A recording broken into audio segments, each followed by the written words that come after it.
What's up, guys, and welcome back to the Lumsden Motorsports Garage. I'm Wade Lumsden, and today we're going to continue on with our Bootlegger bomber build. One of the major things that we have to change is the airbags that are in the back. We have to put springs in it, so we have a nice set of junkyard springs to throw in there. This class of car, everything has to be stock OEM as possible. So in most race cars, you'd be putting some specific poundage spring back there to get the handling effects that you want, but that's not the case in this class of car. Again, it's supposed to be really economical and be as stock as possible. These springs were actually donated by Ray over at WT in Fallon. I believe they came out of a Crown Vic, just for us to put into this car to get it racing. So that's our goal today. Hey, and if you like what we're doing here and you want to continue to watch, make sure that you like and subscribe. That way you can stay up to date with the build as we go through it and when we get ready to race it. Let's get started. So you can see how squat down this Lincoln is right now. It's all sucked in under there. So one of the first things we got to do is get it up in the air so we can start working on it. And with these Lincolns with airbags, you actually need to come back here into the trunk. And this is kind of the case whenever you're changing a tire or anything. You need to turn off your pump to the airbag so that it doesn't overinflate them when you unload the weight off of it. I didn't necessarily have to worry about it because I have that nifty little on-off switch underneath the hood. Again, that's a reference back to the other videos if you haven't seen those yet. But make sure you turn that off before you get started if you don't have that cool little switch like I do, or if you haven't disconnected your battery yet. Go ahead and turn those off. Let's get it up in the air and get started. All right, gonna get in here. Gotta take our cover off.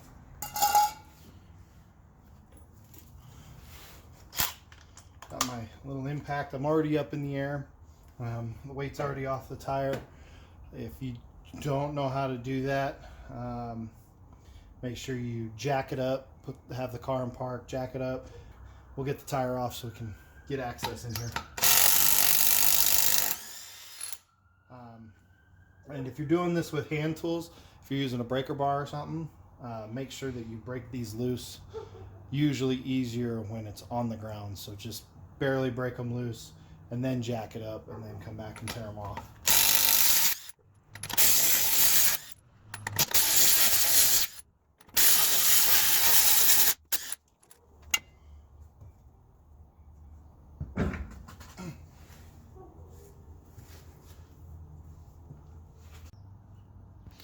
Now that we got access here, do a couple things. One, make sure you got a jack stand underneath here for safety, of course. There's our airbag. Okay, shock, you know, all that happy stuff. So let's go ahead and take a look at what we're going to need to do here. So you can see there's a clip right here. We're going to end up removing that clip, and then just behind it right there, there's a electrical connection. Yeah, right there, just back there.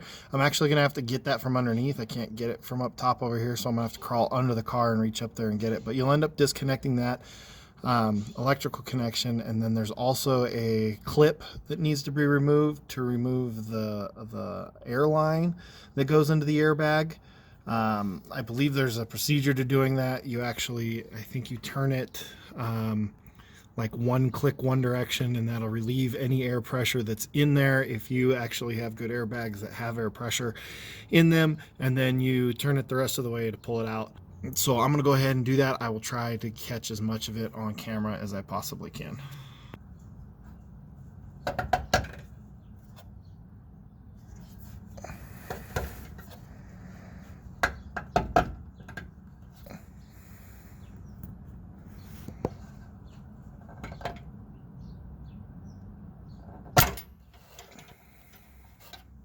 Top clips out. Now we got to do the electrical connection. Shove my hand up in there. to get to the electrical connection. There's also a clip here, right here. This little clip that needs to come up and off. So you might have to use a screwdriver to reach up there to clip it off. And turning the connector and pulling. Turned it counterclockwise and pulled.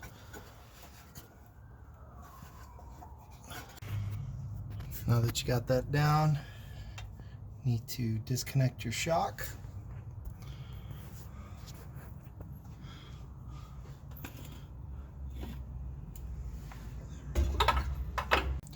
Okay, I got the shock off, or at least the bottom part. Bottom bolt is off. Now we got to get this bottom cup out. I do believe that this is easier if you do both sides at the same time, so you can drop both shocks. You can get a bunch of separation here, a bunch of space, get it pushed out of the way. But I'm gonna try to do it just one side at a time due to space limitations. Later on in the video, I'll let you know how that works out. This one's really easy. You just separate this.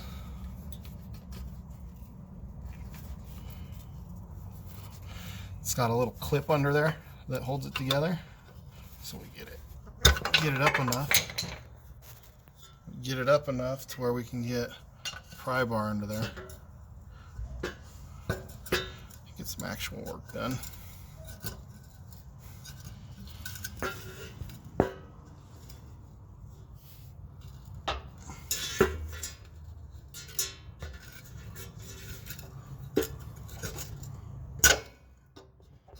Check that out. That's off. So now we should be able to just pull this bad boy out. Okay. So taking a look here. Here is the airbag. This is where that first big clip was. There was a clip around here that we had to disconnect. The electrical connectors here that we had to disconnect. And then there was the hose that I told you we needed to disconnect. I was having a hard time actually doing that.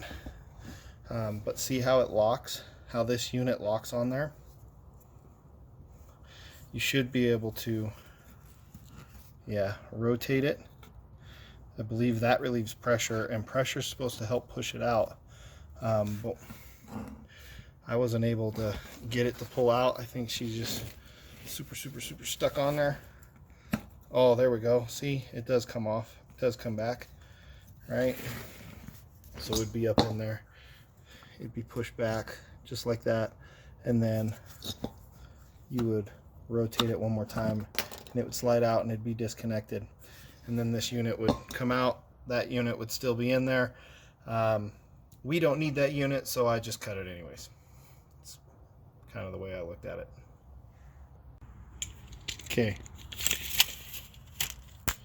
Okay, now here's for the fun part. There's a spring cup there already in place, and there's a spring cup up there already in place. Just to give you kind of an idea what we're looking at, the distance between those two, about 13 inches, 12 inches, and 12 3/4 inches, somewhere in there. Okay, and what we're getting ready to try to shove in there is this. Right, and we're looking at 18-ish inches.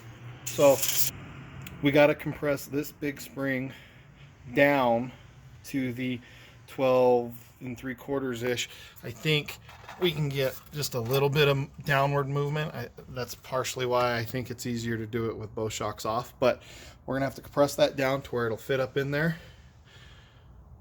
Here we go. Okay, so coming over here to my handy dandy workbench, aka tailgate of my truck, we are going to get this spring compressed down so that we can get it installed. To do that, I went to my local O'Reilly's, got myself this McPherson strut spring compressor to borrow. Basically, it's got 2 hook ends. This one's kind of cool because it's got little pins to keep the coils engaged inside here and held down. I know the older style and the cheaper style don't have that, which makes them very, very dangerous. So when we're doing this, make sure you're very safe about it, and try to use the safest tools possible. This spring, this is a stock spring, and it's got a pigtail style end here. That's what it is when they come in a little curly Q. Some of them just stay out nice and big, but I'll go over those types of springs later on in other projects. But this one's got a pigtail on it, so we're going to try to crush this down, and remember that you got to leave this area and this area open. So when you compress this spring, really you're going to be doing it from inside here, inside these coils.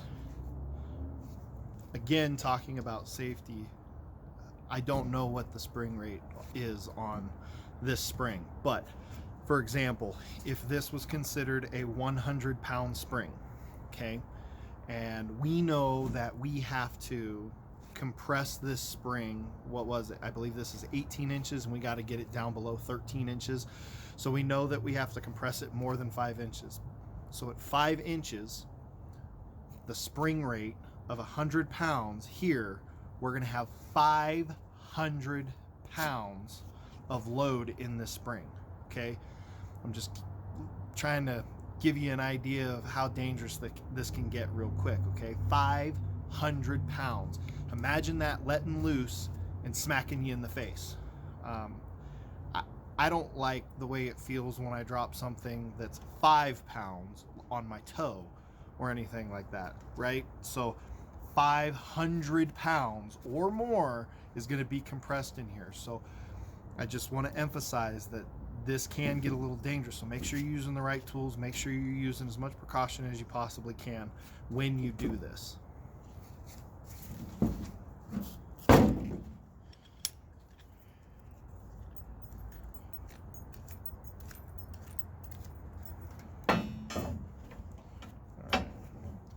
So we're going to install this.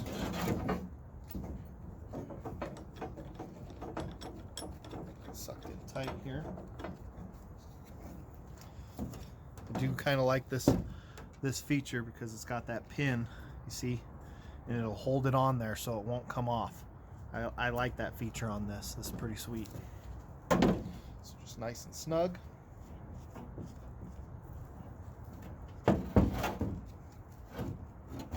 Right, come do the other one. Now this is where it gets a little iffy. This one has the pin. Remember, I borrowed this from an O'Reilly's. This one, the pin's broken, so we'll just have to be extra cautious with this one. We're going to install this directly opposite. And to make life easy on yourself, remember, if the screw point is on this side, make sure the screw point for the other one's on the same side for the bolt.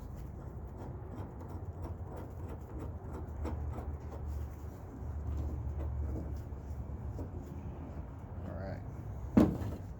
So I'm going to use an impact, but you can use a wrench to do this. Now we just need to suck it down a little bit at a time on each side. A little bit. A little bit.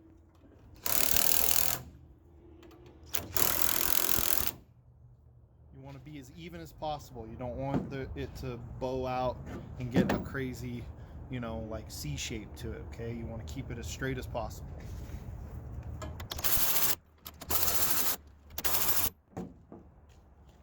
Check our length.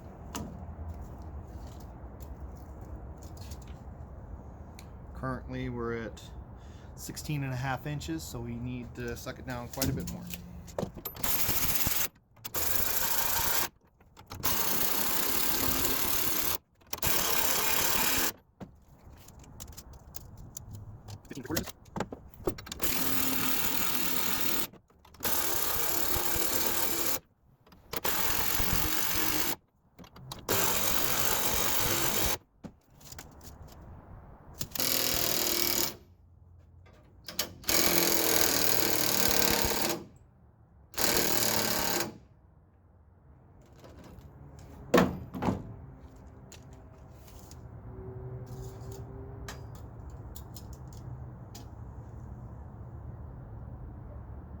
All right, we're sitting at about 13 1/8.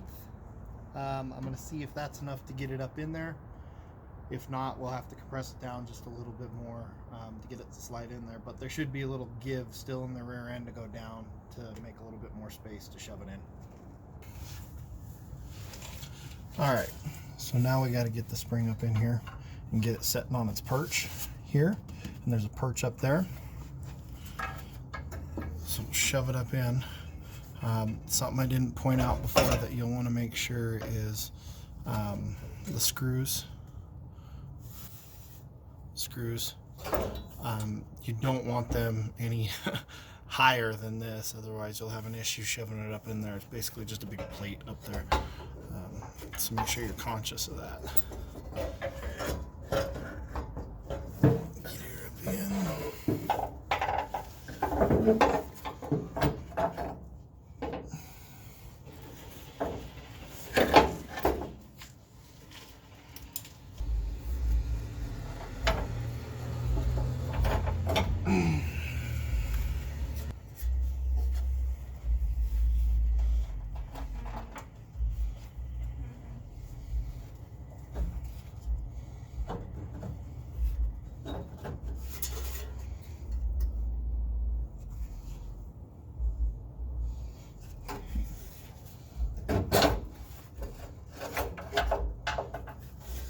Alright, we're in the perch. I had to push down on the rear end a little bit to get everything in there to clear the way I wanted it to. You want to make sure, look up in there and make sure that the perch is seated the way you want it seated. Okay, so looking up in here, you're going to make sure that this spring is seated in here the way you wanted it. See that little crown? It's got that little tang coming off of it right there. You want it sitting around that. That's the perch. When we lift this rear end up, it'll go right up against it. See what I mean? How important it is for the bolts not to go any taller than the spring. It's like a flat plate up there. So what we're going to do is we're going to go ahead and release tension on this from below, just like that, a little bit, and then we'll worry about getting the shock hooked up. So we're going to go ahead and relieve pressure on these.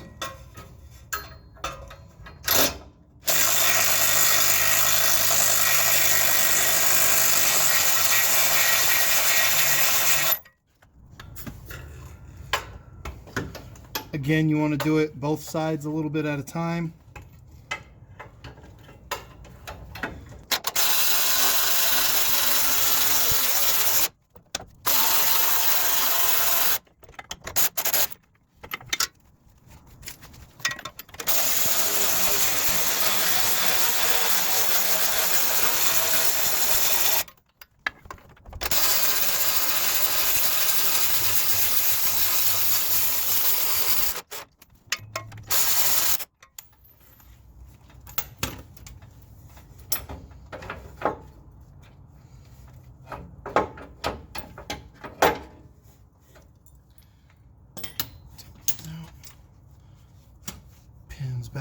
Pins back to where I can pull them out.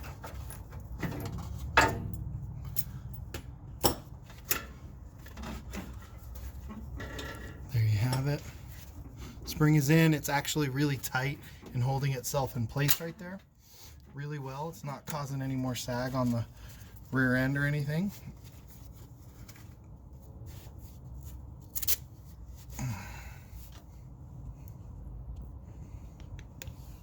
Again, once you have everything out, you're going to want to look up in there, make sure she's seated the way you want it seated. Yep, she's sitting in the bucket. And that's pretty much it for this. Now we need to get the shock. Here's the bolt hole, and the hole for it is way down here. So we're going to have to jack up the rear end. Again, that's why we use jack stands, because you're going to have to move your jack to underneath here, jack it up to get the shock attached. But what I'm going to do right now is I'm going to leave that shock detached right here so that I can do the other side. And when I do the other side, the shocks will be the last thing that I put on. It should just make it a little bit easier, and I might, not 100% sure, but I might get a little bit more drop down in this area when I go to install the other spring, and that might just make that easier. Let's give it a shot. Okay, so now you're going to want to set your jack up underneath. Slowly jack up on the rear end. See how it's pressing the spring until you get the bolt hole lined up. So now we got the bolt hole lined up. Get it shoved in there. Just like that. Come around to the other side where we install our nut. Got the nut started, now we'll tighten it up.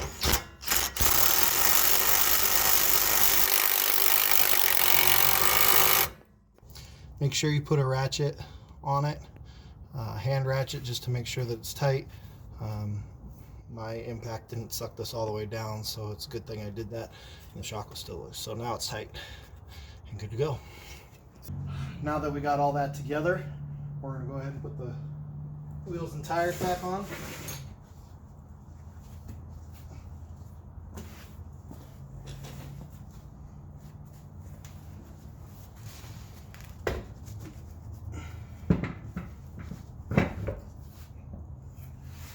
Now these are aluminum wheels, which we actually can't use. We have to have all steel wheels, but we'll address that in another video, and we'll talk about what tires and wheels we're going to run with this. In fact, we might use the tires that are on it. We just might have to swap them over to steel wheel. But once wheel and tires back on, it'll be ready to set back on the ground.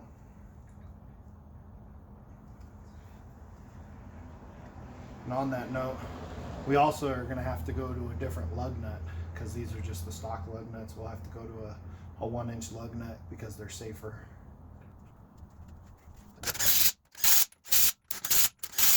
Again, this is a race car, so I'm not worried about torquing these. Usually just good and tight, but I also know that this wheel is coming off again here soon, so I'm just running them down with my little impact, nice and snug. As long as I know it's not going to drive anywhere, it's good where it's at. So there you have it. All right, so now the springs are in, and it brings it up to 29 3/4 inches off the ground. I did take a measurement before, and it was only about 24 inches. As you can see, it picked the back end up off the ground, and it looks like it's not going to drag anymore, which is awesome. Okay, one of the last little pieces we got to do here, at least that I'm going to do. I know we hit that switch in the back to turn the pump off, but I also want to come up here and pull out the fuse and the relay for it. So we're going to take a look. Now granted, this is kind of mirrored as you look at it, right? And then you look down here. So this 50 amp fuse down here for the IP fuses, that's actually this 50 amp fuse, and then upwards. So really what we're looking for is the air suspension, that one, and there's also an air suspension relay. So we're going to pull those out. And if we take a look at it, somebody, they were having issues, so somebody put a circuit breaker in here. That's not like a regular fuse. This is basically a circuit breaker. So when it pops, it turns off, and then as soon as it cools back down enough to connect, it connects again. So it's like a popping fuse that'll continue to pop on and off. It's almost like running a wire from there to there and not having a fuse. but at least it does give whatever electrical load on the other side is a little break. So we'll pull that out. And we are also going to pull the relay out for grins and giggles. Now there's no way for the motor to get power, even if the switch is turned back on, because the relay is out and so is the fuse / circuit breaker that was in it. So we should be good to go. All right, guys, so that's basically it. I just want you to remember a couple things. Again, be safe when you're using those type of spring compressors that we used. Also, when you go to tie up your hoses and wires in the back that we disconnected that actually go to the airbags, make sure you tie them up to where they don't get down into your exhaust, because not so much that we care about the connectors, right? What we do care about is the rest of the car, and we don't want that stuff dropping down on the exhaust and possibly causing a fire. So fire safety in this case, especially since your fuel tank is back there. So anything that you can eliminate from catching on fire in the rear would be a good thing to do. So got the airbags out, got the springs put in, and we disconnected the electrical. I'm sure there's a couple other things you could do. You could actually take the pump out if you wanted to. We're doing this thing as a kind of a quick and dirty project, so eliminating its ability to function is really all we need to do. But you can of course pull it out. You can yank that switch in the back out. All of that sort of stuff. So thanks for joining me for the spring portion. I know that there's been a handful of guys that told me that this was the most daunting part of their project, was changing out the springs, or really getting rid of the airbags and putting springs in it. So they've been very choosy about the type of car that they want to pick up, so that they avoid the ones that have air ride and instead go for something that already has springs. But as you can see, it's a really simple job. I think all total, that includes me messing with the camera and stuff like that, I probably have an hour into it, hour and a half at max, and most of that was me messing with the camera. And I also went to the store to pick up those spring compressors, which are right down the street. So it doesn't take long at all. You just got to be safe about doing it, and there you have it. So thanks for joining me, guys. I really appreciate it. If you like what we're doing here, go ahead and like and subscribe down below. Leave a comment. I'm sure there's something I could have done better, or if you have some other weird situation you want to comment on, leave it down below. If you've started building the Bootlegger Bomber, let me know. Let's chat about it. So please leave comments, like, subscribe. It really helps the channel out. I'm going to continue on with this build. We got a bunch more videos to do, but believe it or not, we're not very far away from being able to go race this thing. That's why I love these cars. They're so simple. There's not much to them, as you can tell, and then you're racing. So again, like and subscribe, and we'll see you next time.